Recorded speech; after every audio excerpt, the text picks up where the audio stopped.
Back ಮಹಾಯುದ್ಧ ತೀವ್ರ ಸ್ವರೂಪವನ್ನ ಪಡೆಯುತ್ತಾ ಅಂತ ಹೇಳಿ ಇವಾಗ ಕುತೂಹಲ ಇದೆ. ಕಾರಣ ಅಮೆರಿಕ ಮೂಲದ 18 ಐಟಿ-ಬಿಟಿ ಕಂಪನಿಗಳಿಗೆ ಬೆದರಿಕೆಯನ್ನ ಹಾಕಲಾಗಿದೆ.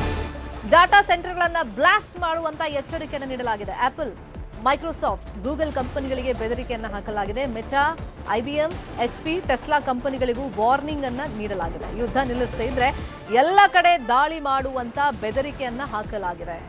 ಮಹಾಯುದ್ಧದಲ್ಲಿ ಈಗ ಐಟಿ-ಬಿಟಿ ಕಂಪನಿಗಳನ್ನ ಟಾರ್ಗೆಟ್ ಮಾಡಲಾಗ್ತಾ ಇದೆ. ವಾರ್ನಿಂಗ್ ಅನ್ನು ನೀಡಲಾಗಿದೆ.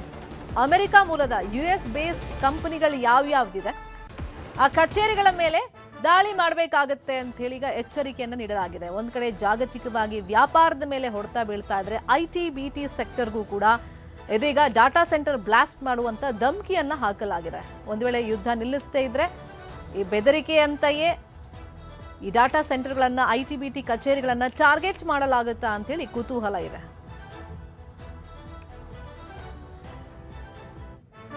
ಇನ್ನು ಈ ಯುದ್ಧದ ಎಫೆಕ್ಟ್ ಖಾಸಗಿ ಕಂಪನಿಗಳ ಮೇಲೂ ಕೂಡ ತಟ್ತಾ ಇದೆ. ಸಾವಿರಾರು ಸಂಖ್ಯೆಯಲ್ಲಿ ಜನ ಕೆಲಸ ಕಳ್ಕೊಳ್ಳುವಂತ ಭೀತಿಯಲ್ಲಿದ್ದಾರೆ. ದೊಡ್ಡ ದೊಡ್ಡ ಕಂಪನಿಗಳಿಂದ ಉದ್ಯೋಗಿಗಳಿಗೆ ಕೊಕ್ ನೀಡಲಾಗ್ತಾ ಇದೆ. ಅದರಲ್ಲೂ ಪ್ರಮುಖ ಕಂಪನಿ ಒರಾಕಲ್ನಿಂದ 12,000 ಉದ್ಯೋಗಿಗಳ ಕಡಿತ ಆಗ್ತಾ ಇದೆ. ಭಾರತದಲ್ಲಿ 30,000 ಉದ್ಯೋಗಿಗಳಿಗೆ ಕೊಕ್ ನೀಡಲಾಗುತ್ತಾ? ಈಗಾಗಲೇ 14,000 ಉದ್ಯೋಗ ಕಟ್ ಮಾಡಿದೆ ಅಮೆಜಾನ್. ಇನ್ನು 16,000 ಉದ್ಯೋಗಿಗಳನ್ನ ಅಮೆಜಾನ್ ತೆಗಿತಾ ಇದೆ ಅಂತ ಹೇಳಿ ಮಾಹಿತಿ ಇದೆ. ಹೋಟೆಲ್, ಟ್ರಾನ್ಸ್ಪೋರ್ಟ್ ಸಿಬ್ಬಂದಿಗೂ ಕೊಕ್ ನೀಡುವಕ್ಕೆ ಚಿಂತನೆಗಳಾಗ್ತಾ ಇದೆ. ಆಮದು ರಫ್ತು ಇಲ್ಲದೆ ಹೋಟೆಲ್, ಸಾರಿಗೆ ಉದ್ಯಮ ಬಂದ್ ಆಗ್ತಾ ಇದೆ.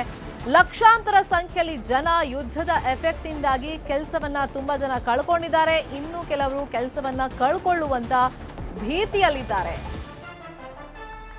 ಹೋಟೆಲ್, ಟ್ರಾನ್ಸ್ಪೋರ್ಟ್ ಸಿಬ್ಬಂದಿಗೂ ಕೋಕ್ ನೀಡಲಾಗ್ತಾ ಇದೆ. ಯಾಕಂದ್ರೆ ಇಲ್ಲಿ ಆಮದು ರಫ್ತು ಇಲ್ಲ, ಹಾಗಾಗಿ ಸಾರಿಗೆ ಉದ್ಯಮ ಬಂದ್, ಹೋಟೆಲ್ ಉದ್ಯಮ ಬಂದ್ ಆಗುವಂತ ಲಕ್ಷಣಗಳು ಕಾಣಿಸ್ತಾ ಇದೆ. ಪರಿಣಾಮ ಉದ್ಯೋಗದ ಮೇಲೆ ಹೊಡೆತ ಬೀಳ್ತಾ ಇದೆ. ಲಕ್ಷಾಂತರ ಸಂಖ್ಯೆಯಲ್ಲಿ ಈಗ ಉದ್ಯೋಗಸ್ಥರು ತಮ್ಮ ಕೆಲಸ ಕಳ್ಕೊಳ್ಳುವಂತ ಒಂದು ಭೀತಿಲಿದ್ದಾರೆ. ಭಾರತದಲ್ಲೂ ಕೂಡ ಪ್ರಮುಖ ಕಂಪನಿಗಳಲ್ಲಿ, ಖಾಸಗಿ ಕಂಪನಿಗಳಲ್ಲಿ ಉದ್ಯೋಗಕ್ಕೆ ಈಗ ಕುತ್ತು ಬಂದಿದೆ. ಯುದ್ಧದ ಎಫೆಕ್ಟ್ ಈಗ ಕೇವಲ ವ್ಯಾಪಾರದ ಮೇಲೆ ಅಷ್ಟೇ ಅಲ್ಲ, ಖಾಸಗಿ ಕಂಪನಿಗಳಿಗೂ ತಟ್ತಾ ಇದೆ, ಕೆಲಸದ ಮೇಲೂ ತಟ್ತಾ ಇದೆ.